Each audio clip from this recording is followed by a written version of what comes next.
The Great War was over. On the 11th of November 1918, an armistice had been signed. In Britain and France, the survivors celebrated victory, the return of peace and the end of bloodshed.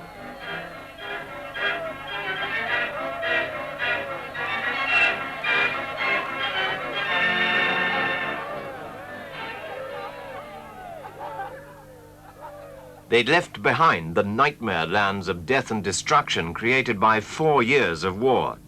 The cost of those years was almost beyond imagination, but somehow, somewhere, that cost would have to be counted. And the defeated would have to pay the price of peace.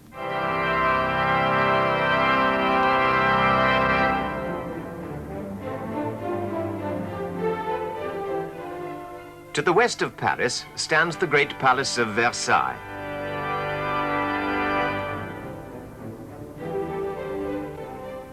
It was here that the peace treaty with Germany would eventually be signed. But before that could happen, much had to be decided.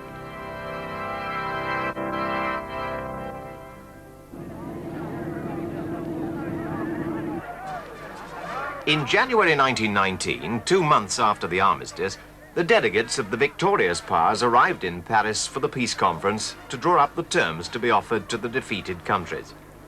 In all, the representatives of 27 nations attended that conference.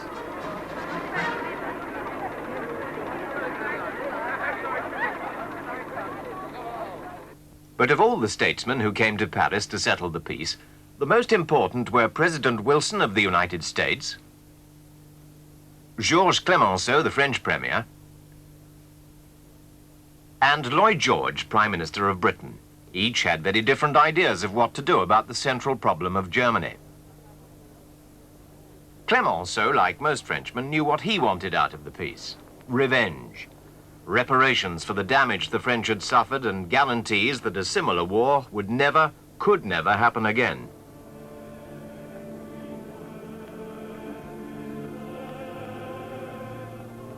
The idea that Germany should be let off lightly would have seemed sheer madness to Frenchmen who'd seen the effects of the German war machine on their own country. In order that scenes like this could never happen again, they wanted a Germany stripped of her wealth and armed forces.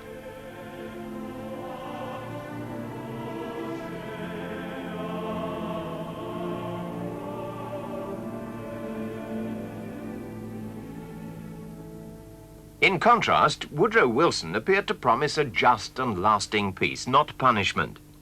Europe acclaimed him as the great and good man from the New World.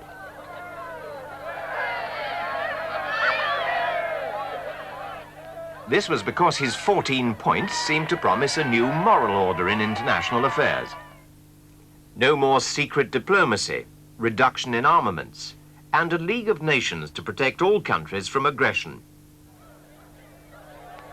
He didn't want revenge as the French did, but there was no question that Germany should get off scot-free. But while Wilson was planning the future of Europe, Americans were rapidly losing interest as their boys came back home. They wanted a peace that wouldn't involve them in European affairs. Surprisingly, it was Lloyd George who fought most strongly for German interests at Versailles.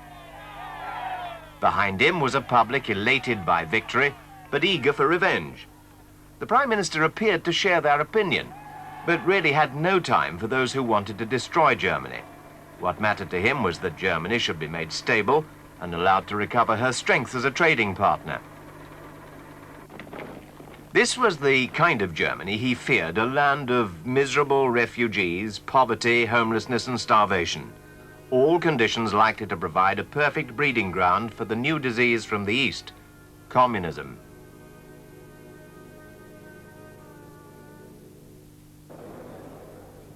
In Berlin, his fears had already been realized. A communist revolt had broken out there in early January. While the leaders tried to rouse the mass of the people, armed communists occupied key public buildings.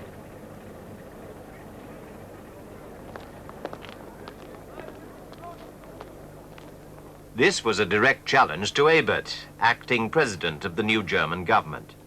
He had to turn for support to army generals who brought in bands of ex-soldiers and turned them loose on the communists. Berlin briefly became a battlefield.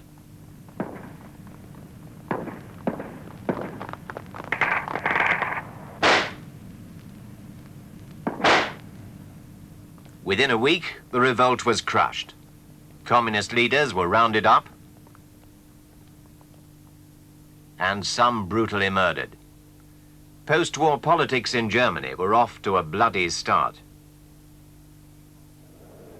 Meanwhile, in Paris, whilst the German government was squashing the threat to its own existence, the Allied leaders were arguing their way over the whole future of the German people. Under their hands, the map of Europe was drawn and redrawn again.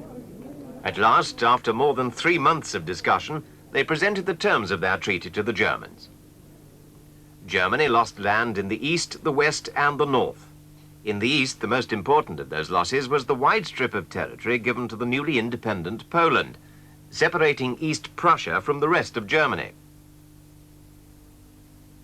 While on the west, France took back the provinces of Alsace and Lorraine, and was also given the right to mine coal in the Saar, an area placed under League of Nations control for 15 years.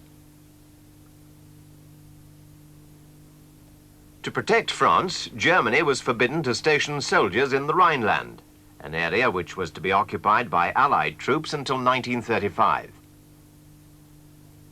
It was not only the loss of territory which Germany resented, but also the fact that Czechoslovakia and Poland now contained large numbers of Germans. And as if to add insult to injury, the treaty forbade German-speaking Austria to unite with Germany. Her fortifications were to be destroyed. Her army was to be reduced to 100,000 men. No air force, no submarines, and to accept blame for starting the war and pay reparations. In protest at Scapa Flow, the British naval base, the Germans scuttled their fleet rather than hand it over to the Allies. It was a last defiant gesture. Germany would have to agree to the terms. She was in no position to restart the war. So, in the high summer of 1919, the German delegates were brought to the Great Hall of Mirrors at Versailles to sign the peace treaty. It was a compromise peace that satisfied not even one single Allied leader, and predictably the Germans loathed it.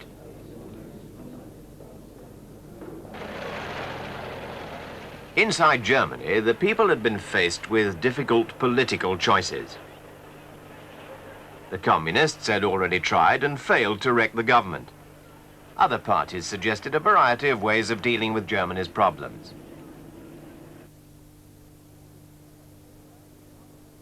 But when Ebert became president of the new German Republic in August 1919, he found himself facing other threats.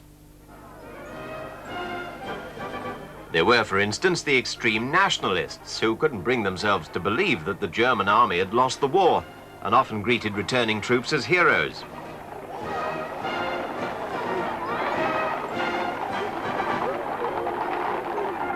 They'd already blamed the government for signing the armistice, and now they blamed them for signing the shameful Treaty of Versailles.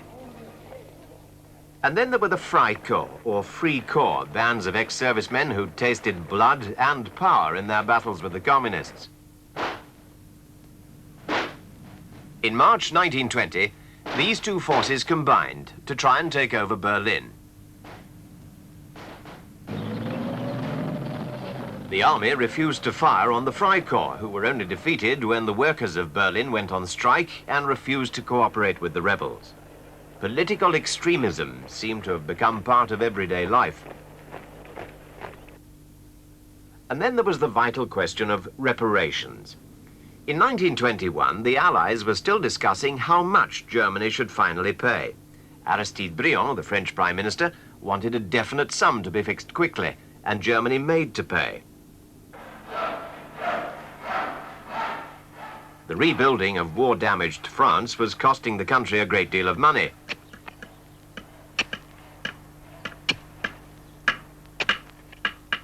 Why should the French be taxed more heavily to pay for all this when the money could be squeezed out of Germany?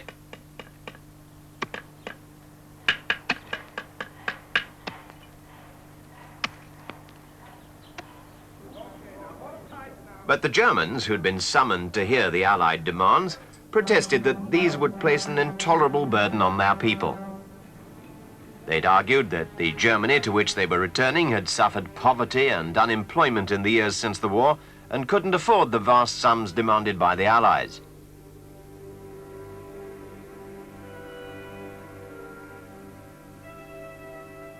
Germany was already in a bitter mood. Might not reparations only make things worse?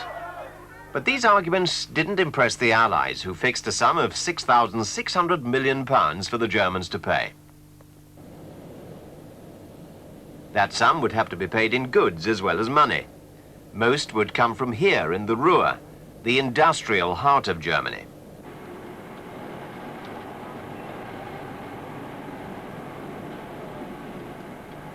But at the end of 1922, the Germans fell behind with their payments, and Raymond Poincaré, the new French Prime Minister, decided to act.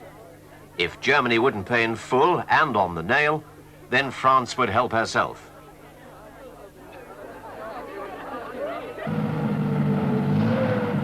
So, on the 11th of January 1923, French and Belgian troops entered the Ruhr to force the Germans to pay up.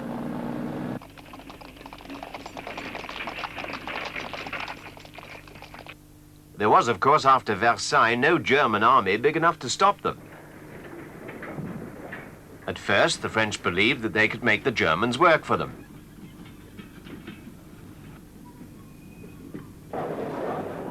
But suddenly, German politicians and people were united in a common cause, hatred of the French, and huge protest meetings were held all over Germany. Workers in the Ruhr refused to cooperate with the enemy, and the German government supported the strikers. Germany's industrial heart stopped beating, and the goods trains, which should have been carrying German wealth to France, lay idle in the sidings. The French hit back by bringing in their own workers to get things moving again.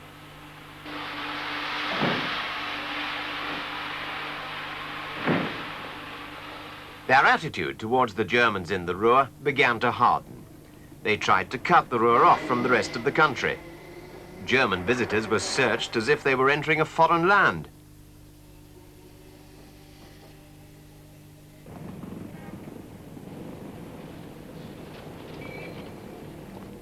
They deported the leaders of the passive resistance, German officials, and even the police. The result was violence. German workers had been killed in riots at Essen in March. Their funeral was turned into a vast demonstration of protest. Hatred grew. Germans began killing French soldiers, and at the funeral for one of them, tempers flared into acts of brutality.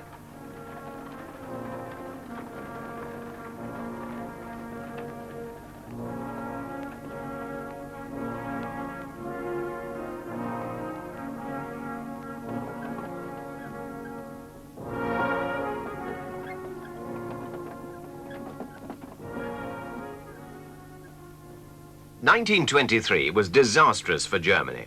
In that year, the great German inflation reached its peak. For some time, the value of the mark had been dropping, and as the value of the notes decreased, so the amount of notes needed to buy things grew. Banks became more and more hard-pressed to meet the ever-increasing demand for paper money. For their customers, suitcases replaced wallets. To meet this crisis and pay the strikers in the Ruhr, the government simply printed more money. And as it lost its value, so it cost more and more to pay wages, to buy food. Hundreds of thousands. Millions, whatever figure was printed on the notes, really meant nothing. The German mark was worthless. As in a fearful dream, people's life savings were blown away like leaves in a gale.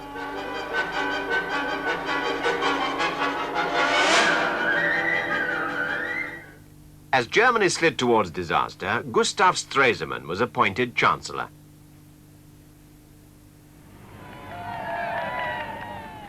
It was a time of crisis. The loss of production in the Ruhr was making inflation even worse, and Stresemann realized that the only way to help the economy back to normal was to call off resistance there and get production going again. The government also announced that Germany would resume the payment of reparations. It was the only possible way of getting the French out. But to the nationalists, it looked like yet another pathetic surrender to Germany's enemies. General Ludendorff, who'd never accepted that Germany had been defeated, gave his support to Adolf Hitler, the leader of the new National Socialist Party. In Munich, the capital of Bavaria, they decided to try and overthrow the government. But Hitler's stormtroopers were not yet powerful enough and couldn't get the support of the army or the police. Their November uprising failed and merely ended in confusion and 14 deaths. Ludendorff and Hitler were put on trial for treason. Ludendorff was let off. Hitler was sent to prison, where he brooded on his failure for a few months in rather comfortable surroundings. Meanwhile, inflation was being brought under control. The old worthless money was called in and destroyed and replaced by a new currency. At the same time, a committee under Charles Dawes, an American, was set up by the Allies to scale down the reparations so that Germany could afford to pay them.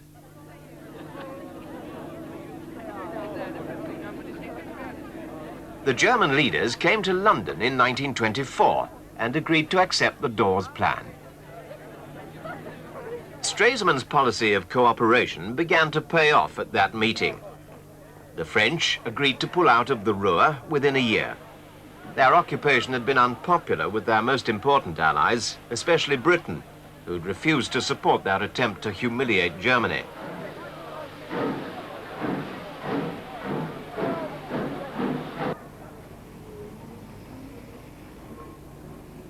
As German industry returned to normal after the chaos of occupation and inflation, Stresemann brought off another triumph, this time at Locarno in Switzerland. Under the Locarno Pact of 1925, France, Belgium and Germany agreed to respect the frontiers between them, and Britain said she'd support any country that was invaded.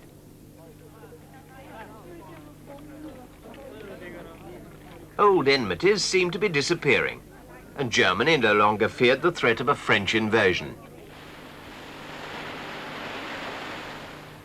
Finally, at Geneva in September 1926, Germany became a full member of the League of Nations. Aristide Briand, now Foreign Minister of France, welcomed Stresemann as an equal. It was all very friendly.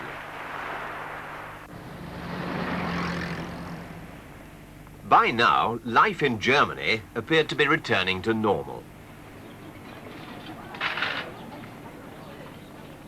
The Germans relaxed.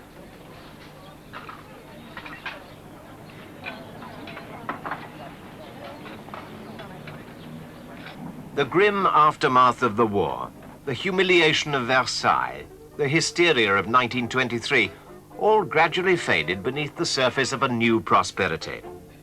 For a defeated nation still paying for a lost war, the Germans appeared not to be doing badly. They could afford to live it up a little, have a good time.